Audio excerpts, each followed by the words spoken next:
What's up, everybody? Tay Nix here, checking in with you from beautiful and very rainy Boquete, Panama. If you haven't been to Boquete in Panama, it is nothing like Panama City, which, if you've been to this part of the world, you know is the main draw. Now, there are good reasons not to be in Panama these days, but I want to show you some of the good reasons why you might consider the opposite. Boquete is it's a small mountain town. Kind of feels like a Colorado ski town, minus the snow. But it is, as you will see, here we are on the main entrance to it. Let me get rid of some raindrops here. It is very, very well looked after. And the thing that you notice right away is how much care and planning, which is very unusual in this part of the world. You do not get places in Central and Latin America, except with very rare exceptions, where a ton of thought and planning went into beautification. And so the town itself, and I say it's like a Colorado ski town, or it has that feel to me, because a lot of towns in Colorado, it's one road in and one road out. Okay, but there's all kinds of this Haven hotel and spa we went by the other day. Magnificent, very affordable. First class accommodations, about $190 to $400 a night. So depending on your budget and your net worth, maybe that appeals to you. But super high end, wonderful place to just go hang out and get lost. Beautiful. You can see here, obviously we're socked in with a little bit of weather. It is the rainy season here in Boquete, but the intimacy of a town like this, where you can see the traffic. Again, this is the drawback, if you will, of a town with one road in and one road out. If we turn around and go right back where I came, and you just stay on this road heading in the opposite direction, you go straight down the mountain to David, which is the major industrial city in this part of Panama, and that's where you would fly into to get to Boquete. I don't know that there is even a municipal airport anywhere near to the actual town of Boquete. It's about a half-hour drive from David, so no real inconvenience there. But it is beautiful. You can see here how much trouble people have gone to. I'm going to take you across the bridge here and just show you. It's very pretty. It's very, very well taken care of. There's not a lot of garbage like you find in a lot of towns. So that tells you there's a certain level of pride and people actually care about their place. This place got discovered many, many years ago. I would guess probably 30 to 40 years ago is when North American expats first started making their migratory kind of way down to Central America. I talked to a guy who runs a teak furniture outfit. It's a store. I walked into his showroom. He's got some people working for him to make teak furniture, and he mentioned that 30 years ago he first came to Panama because the government of Panama would allow you to get residency if you would just come down and plant teak. And so there are teak plantations all throughout Panama. Now, it's a very, very tiny country by most measures, but it's also sparsely populated. Most of the population, of course, is in Panama City. The other big towns, like I mentioned, David is, I think, the second biggest town in Panama. I may be wrong about that, but it's a big industrial center, and there's a whole lot going on.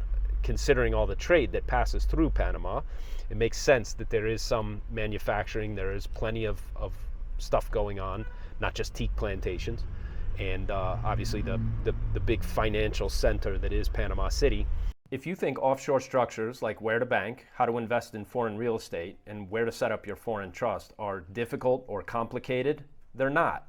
That's not the hard part of creating an international lifestyle. The hardest part is the decision to go. That's why I wrote Secrets of the Expat Adventure, to share with you a deeply personal view of what happens when you decide to cast off the chains of a normal life full of predictable outcomes. I don't want to spoil the ending for you, but you quickly discover yourself living your best life, the life you were meant to live, instead of the one you're stuck with. Across 156 pages, I'll share the incredible adventure I've enjoyed because of my decision to leave my old life behind and create an international lifestyle.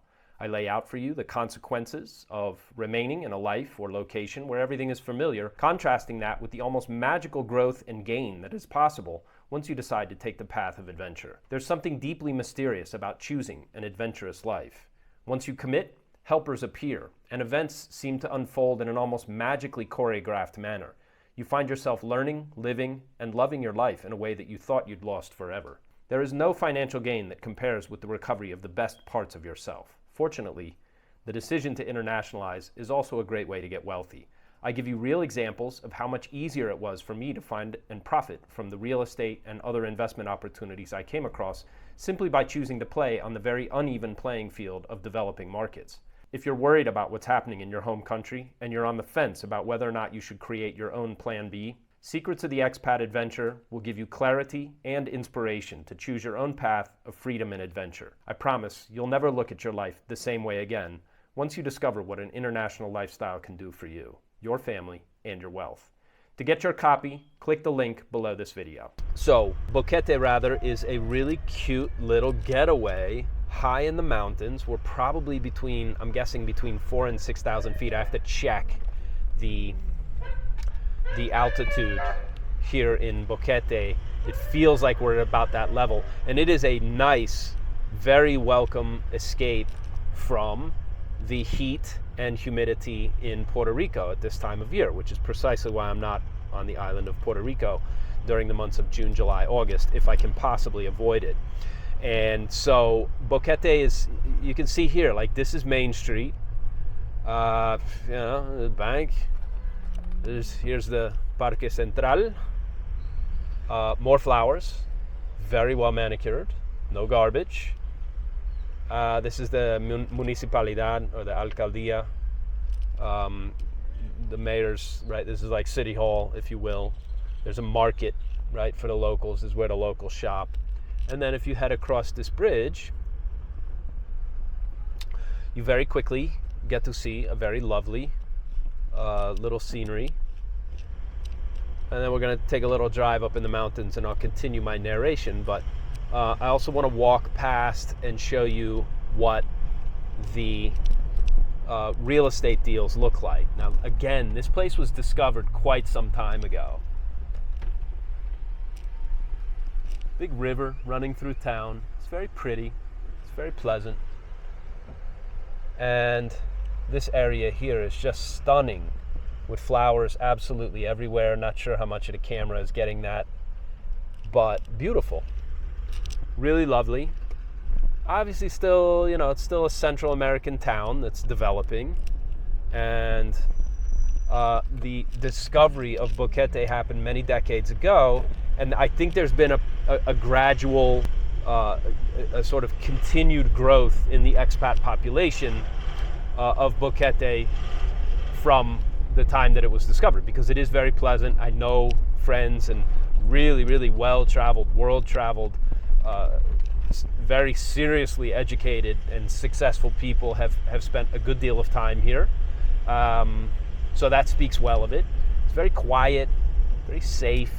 Doesn't really feel like too much is going on here, but the nature is stunning. So I want to show you around. Now, my feeling is that I, by and large, try to avoid other expats. Not actively. I'm not actually trying to avoid people for no reason. I actually find that a ton of expats are just annoying in their refusal to learn the language or to really make any effort to sort of fit in and get the most of the experience. I mean, I know people in the Plan B world, and these guys cannot speak Spanish. They never take the time. They will never take the time, even though some of them have lived abroad in Latin America, for example, for many, many years, and in some cases decades, and they can't speak 30 words of Spanish.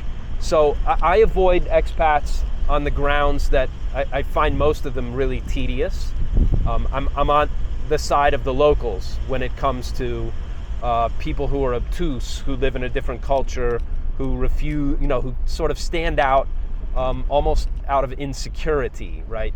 Because it's either too difficult, or they're too lazy, or they're just dumb, and they can't figure out how to learn the language, or whatever the reason might be. I don't get it myself, but by and large, the expats here, I've seen a number of different Karens and their dopey, pasty-looking children making a scene of themselves. We went by a place called Valle Escondido. It's super lovely. Decent restaurant, good place to go, well spoken of, and I certainly enjoyed it. But it's overrun with the kind of dopey people that I do my damnedest to avoid. And so there is that going on in Boquete. So maybe that's a red flag for some folks. It certainly is for me. But the big red flag about Panama in general is this country is a pork chop, and maybe a better metaphor is Panama is like a lamb sitting down with two wolves having a discussion on what's going to be on the menu for dinner. Panama is up for grabs. There is enormous investment by Chinese business people, and no doubt the Chinese government as well. But we talked to the mechanic who brought me this car. I'm using the car of the host where we're staying, and the mechanic in David picked us up in this vehicle, and I got to talking to him because of course he's a local and Panamanian, and he was telling me the extent of Chinese investment in Panama, and that it goes way beyond the canal. It goes way beyond anything else that is happening in the city of Panama City. It go and related to trade, related to shipping. The two Chinese companies own the major ports, one on the Caribbean side, the other one on the Pacific side, and the investment of the Chinese goes way deeper than that. They've built entire neighborhoods, and so you see all kinds of shops and supermarkets and almacenes and warehouses, and it would be hard to track without serious investigation all the Chinese investment, but suffice to say that it's here and the locals know it and they understand it. I talked to a woman here in Boquete, a tour operator, and I asked her, I said, what's going on there's some unrest up in Boca Chica, Bocas del Toro on the Caribbean side, on the north coast of Panama. And these are protests, as far as I can unravel it, these are protests over the loss of benefits, government benefits, pension kind of benefits for the major trade unions and labor unions in the country, like teachers, like industrial workers, et cetera, partly because of the loss of this copper mine that was slated to open in 2023 that got shut down. Panama is an easy target from a number of different angles, and the clear and obvious tug of war that is going to happen in this country over the most important piece of real estate on this side of the earth, the Panama Canal, which is literally the crossroads of the Atlantic and Pacific Oceans, without which you have to take a 3-week plus cruise around South America through some very ugly waters around Cape Horn. And that everybody knows that the Chinese are heavily invested in Central America, not just in Panama, but in other parts of Central America as well, but Panama in particular, and that the U.S., of course, do whatever has to be done, as usual, right, up to and including military intervention, to put a stop to anything that it sees as threatening, and that actually the time for that is probably already too late, that there's so much involvement by the Chinese that the U.S., when it finally decides to move, will have to move militarily in a big way. And then, what does China do from there? Obviously, the Chinese government and the people who are, busy investing in Panama are not unaware of this. They understand perfectly well, and they continue to, grow in the least obvious way, which of course is commerce, and just to set up tentacles where they have some kind of commercial interest in Panama. The Panama Canal is particularly important from a strategic point of view to the United States. The U.S. has something like 60% of the traffic that travels by ship from the U.S. has to go through the canal, one way or one direction or the other. And so the conditions are perfect for what is almost certainly going to be a very unpleasant showdown in this part of the world between China and the U.S. It's inevitable. My buddy Michael Yan has written and talked and published extensively on this topic, and I see no reason to question his expertise on this.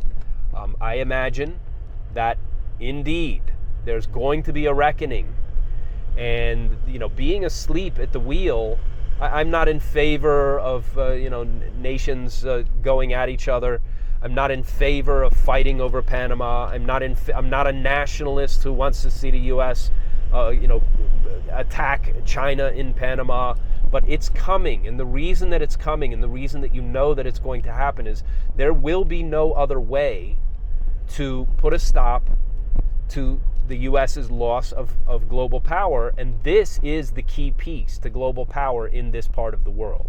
There is no part of the Western Hemisphere that is more important to the United States than Panama. So if you're asking yourself exactly how did things get so out of control, of course China is not the only player here. China is also one of the threats.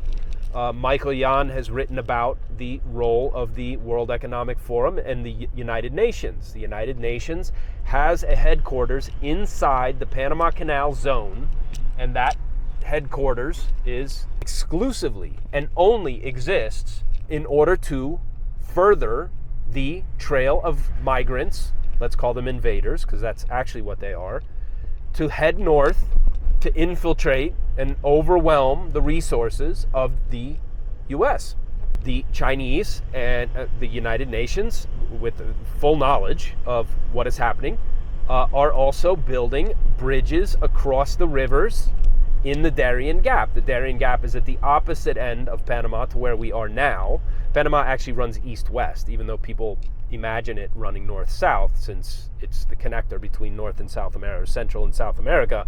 It actually runs east-west because of the way that it twists around, almost like an S on its side. And so Panama, at the eastern end, is the Darien Gap. The Darien Gap has been closed intentionally since forever, as a way to prevent migration from South America all the way up north. Well, that gap is now being opened, courtesy of the Chinese, who are building the bridges through that area. And the United Nations has a very important role to play as the facilitator of migration, invasion routes, processing, furthering, helping, donating and distributing resources, everything from guides to food to shelter, etc., etc. Obviously, neither the United Nations nor the WEF nor the Chinese give a shit about what happens to any of the people. Apparently, as you might expect, it's a great place for women to get raped and murdered, and children as well. So there's all kinds of unpleasantness taking place down in the Darien Gap. It's a very dangerous place. And Michael Yan is the single best source. You can check out his Substack, Michael Yan, Y-O-N. He's a fantastic resource on this stuff. All the man does is travel around the world and read books about warfare and report on what he sees happening. I don't think there is a better, more truthful, more insightful voice for what is taking place in this part of the world. And so I'm going to wrap up this session so that it's not too long of a video, but my point here is Boquete is lovely. Go visit while you can, enjoy it while you can, but the idea of spending time in Panama or investing in Panama, buying real estate in Panama is to me a non-starter. You'd have to be insane to do it. It's an absolute powder keg. The conditions are perfect for whatever violence is set to come. And the question, of course, will be the question that everybody asks, like, well, what could be the thing that sets it off? We won't know that until it actually happens, but warfare is largely about conditions. When the conditions are correct, eventually the triggering event finally shows up. And I suspect that is what will happen. I don't know how bad it will get in Panama. I have friends living here, but I also have friends living very close to the border with Costa Rica whose essentially plan is to escape across the border if things really get too hot here. And I imagine that trouble would first show up in Panama, in the canal area, when it comes.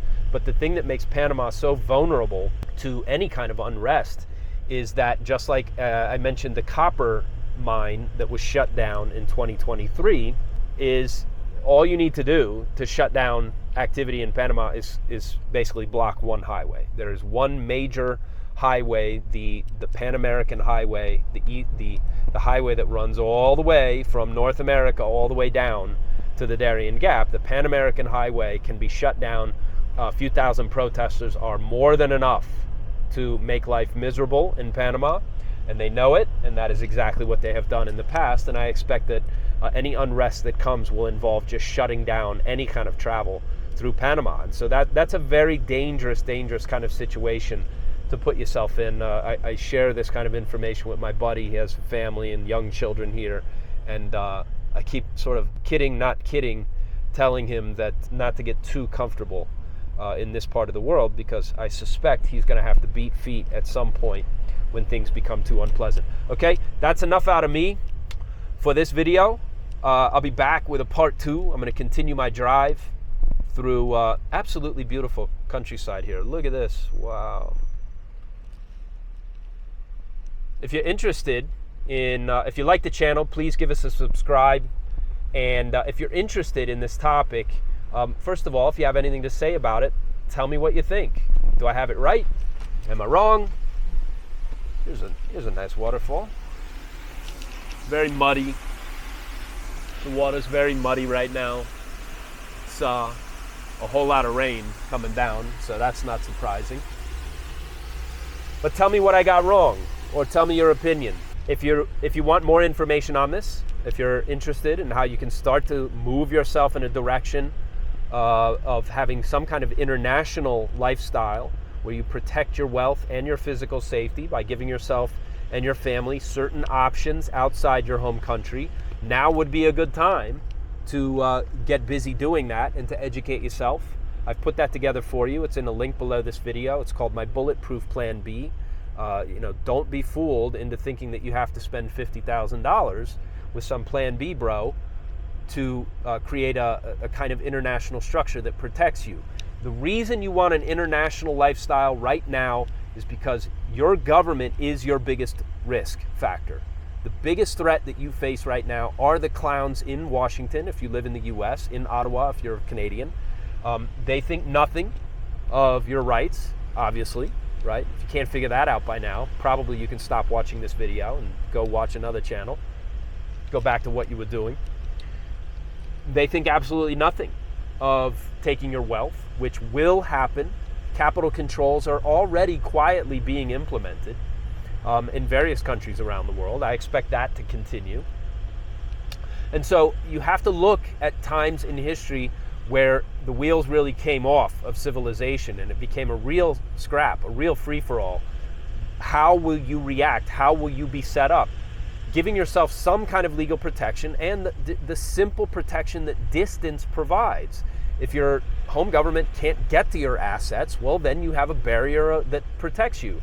If they can't get to you because you're physically outside the country, right, and you have military-age sons that they want to conscript for their stupid war, because what they're really doing is giving themselves an excuse to blow up the economy and write off all the debt that they've created, which is coming, then you need to be physically out of harm's way. It's very easy to do this.